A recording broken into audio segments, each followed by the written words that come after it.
I had a professor in Bible college that would always make a statement to me every day when I was leaving class. I don't recall if she would make this statement to the other students, but she would always call me by name and say the same thing. So much so that here I am now, some 20 years later, and I still remember verbatim what she used to say.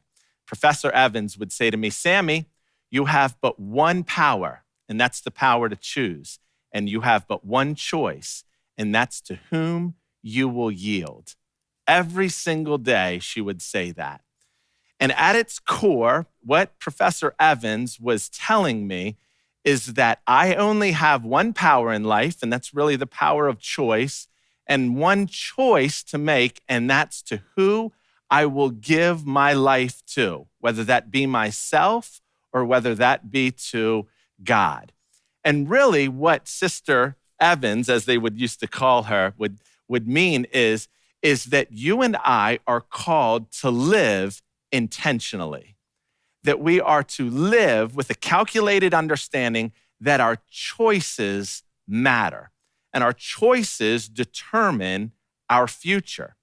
And so when it comes to this idea of growing healthy, yes, there are ingredients that must be there, such as faithfulness, such as repentance, such as understanding. But one of the ingredients that is paramount to you and I growing healthy spiritually and growing fruitful spiritually is intentionality.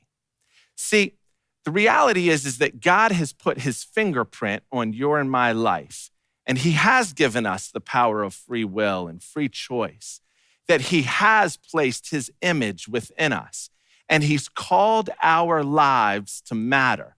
But until we feel the weight of that, well, then many times we just go through life responding or doing out of emotions or feelings or the moment or spontaneity or the like, rather than with intentionality. This is why Richie Norton one time said, "Intentional living is the art of making our own choices before others' choices make us." It grieves my heart sometimes when I look around and I see the potential in men and women that follow Jesus, whether young or old.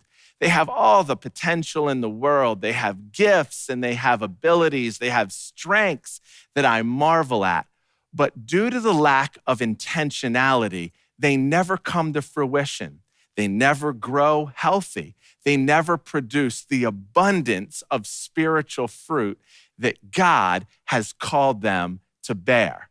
And this is precisely why Paul, when writing to the church of Ephesus, said this: "So be very careful how you live. Don't live like fools, but like those who are wise." Paul is essentially saying, I want you to live intentionally. He goes on to say, make the most of every opportunity in these evil days. Don't act thoughtlessly, but understand what the Lord wants you to do.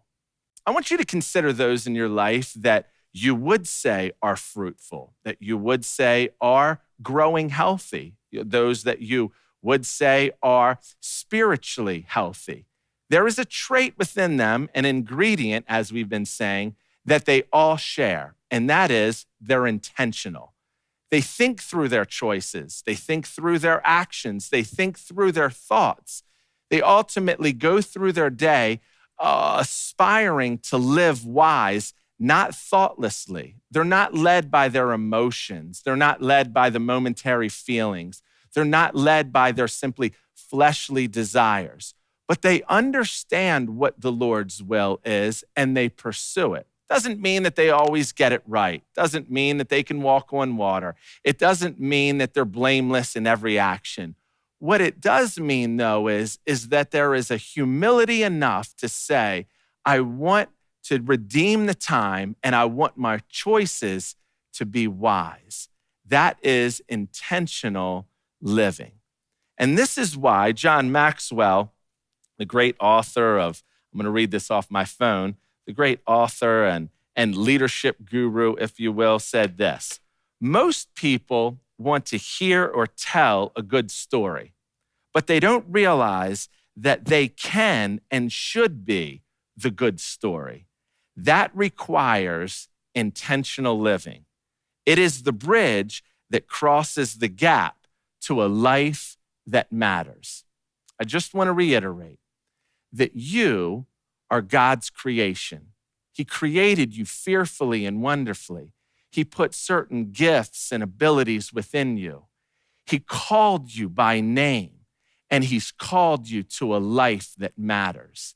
And then he gives you and I the choice, whether we will yield to him or we will yield to the moment, or we'll yield to our own desires or our own gratification or our own impulses. And when we yield to him and we think through our choices, we aspire to live wise. We aspire to make the most of every moment.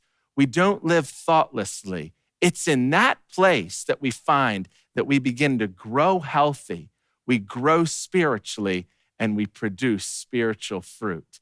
It's in you. God's called you. And I trust that as you aspire to go towards intentional living, God is going to use you in ways that you've never imagined. It's the ingredient to growing healthy.